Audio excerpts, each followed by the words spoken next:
নমস্কার বন্ধুরা, কেমন আছো তোমরা সবাই? আশা করি তোমরা সবাই খুব ভালো আছো। আমিও কিন্তু খুব ভালো আছি।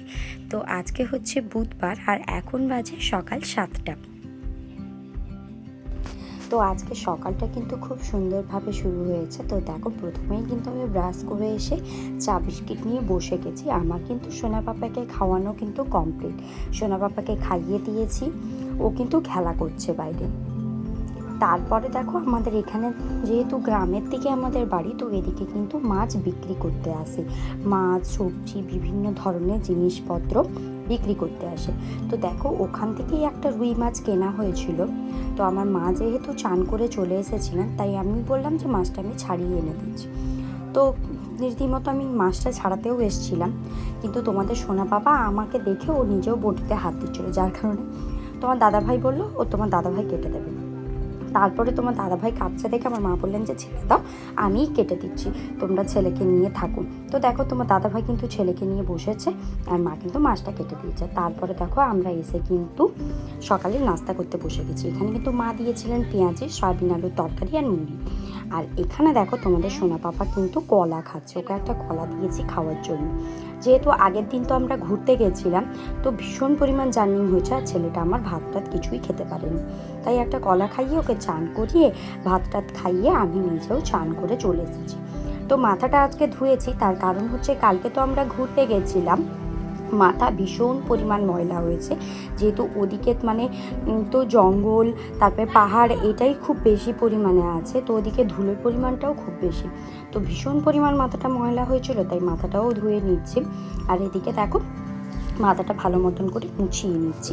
যেহেতু এত বড় চুল একেবারে শুকোতেই চায় না, খুব সুন্দরভাবে শুকনো করে মুছে না দিলে, মানে জলটা পুরোপুরি ছড়িয়ে না দিলে চুলটা কিন্তু আমার একেবারে শুকোতে চায় না। চুল শুকোতে শুকোতে পুরো একটা দিন টাইম লেগে যায়, আর অতক্ষণ চুল ভেজা থাকলে মাথা আমার ধরে যায়। তাই দেখো, সুন্দর করে মাথাটা মুছে নিচ্ছি। যেহেতু চান করতে আমার দেরি হয়ে গেছে, মানে ওই 2টো মতো বেজে গেছে আজকে আমার চান করতে। মানে আমরা তো আগের দিন ঘুরতে গেছিলাম, তো ওখান থেকে এসে সমস্ত কাপড় চোপড় গুছিয়ে রাখছি।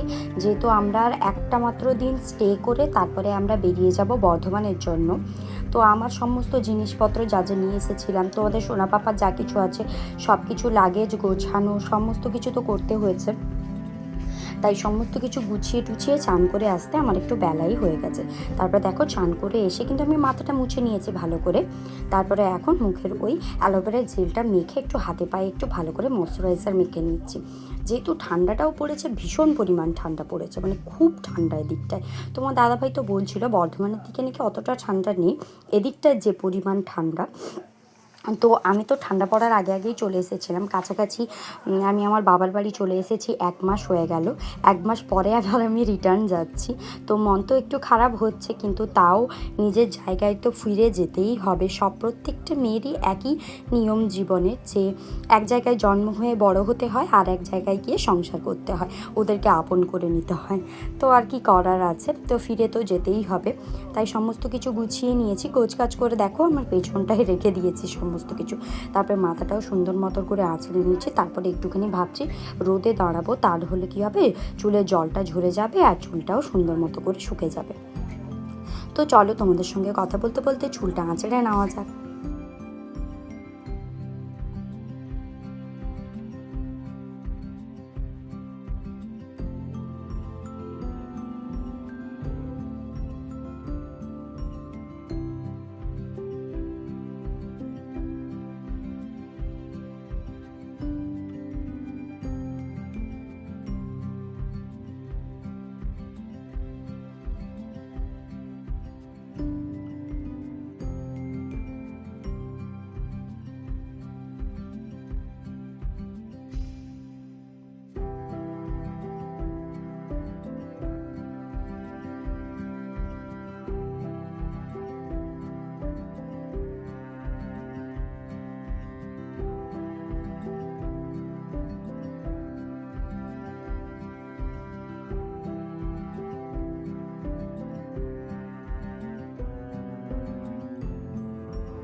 তারপরে জানো তো ভাত টাত খেয়ে একেবারে ঘুমিয়ে পড়েছিলাম, আর কোনো ভিডিও শ্যুট করা হয়নি। এটা হচ্ছে সন্ধ্যেবেলা। আমার মা একটুখানি মুড়ি মাখিয়েছিলেন, আমার মায়ের হাতে আর আচার দিয়ে চানাচুর দিয়ে খুব সুন্দর করে মুড়ি মাখিয়েছিলেন। তো ওটাই এখানে বসে সবাই মিলে খাচ্ছিলাম। আর তোমাদের সোনা পাপা একটা লঙ্কা নিয়ে টানাটানি করছিলো, তাই আমার মা ওকে দেখে তোলানোর চেষ্টা করছিলাম। তারপর এখানে দেখো একটা কৌটো নিয়ে বলছে কিনা ব্যাঙ ধরছে, একটা ছোট্ট মতো প্রজাপতি, ওটাকে নিয়ে ঢাকা দিচ্ছে আর বলে কিনা ব্যাঙ ধরছে। এই তুই পোকাটাকে ধরছিস কেন? পোকা ধরছিস কেন? পোকা যদি তোর হাতে কামড়ে দেয়, তোর হাতে যদি পোকাটা কামড়ে দেয় তাহলে কি হবে? হাতে যদি পোকাটা কামড়ে দেয় কি হবে? কি হবে সোনা?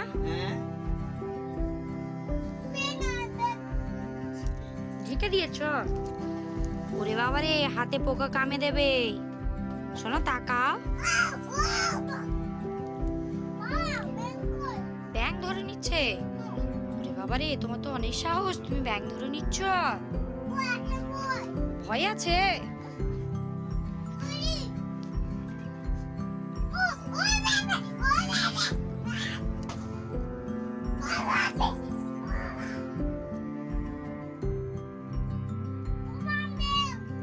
ব্যাঙ ধরেছ সত্যি?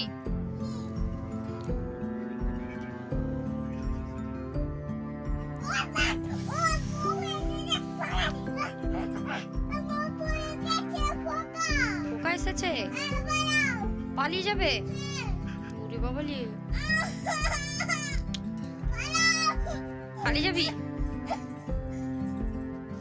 তারপরে বাবা গেছিলেন হচ্ছে বাজারে, তো আমি বলেছিলাম এগরোল নিয়ে আসতে। তো দেখো বাবা কিন্তু এগরোল রীতিমতো এনে আমাকে দিয়েছে। আসলে আমি যখন ছোট ছিলাম আমি যাই চাইতাম তাই কিন্তু আমার বাবা আমাকে এনে দিতেন। বাবার সামর্থ্য মতো বাবা কিন্তু আমার সমস্ত শখ স্বপ্ন দুটোই পূরণ করেছেন। আর এখানে দেখো আমার ছেলে বসেছে মেকআপ করানোর জন্য, নিজের মেকআপ করছে, দিদুনের মেকআপ করছে, দাদাইকে মেকআপ করে দিচ্ছে, আর সাথে আমাকেও একটু মেকআপ করে দিচ্ছে। আমার ছেলে পুরো মেকআপ আর্টিস্ট হয়ে গেছে। তোমাদের যদি কারোর মেকআপ আর্টিস্ট লাগে তাহলে আমার ছেলেকে কিন্তু বলো, গিয়ে কিন্তু সুন্দর করে সাজিয়ে দিয়ে আসবে। লিপস্টিক করছিস? আচ্ছা, এটা লিপস্টিক জানিস? এটা কি? এটা কি চিরুন? আচ্ছা, বাজার যাবে সাজছে।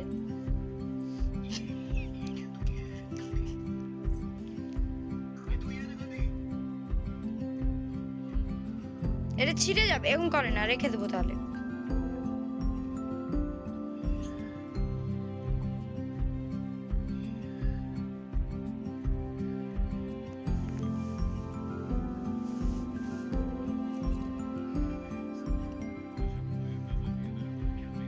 তো রাতে রান্না হয়েছিল রুটি আর খাসি মাংস। তো আজকের ভিডিওটা এখানেই শেষ করছি। কেমন লাগলো অবশ্যই জানাবে, আর যদি ভালো লাগে একটা লাইক আর সাবস্ক্রাইব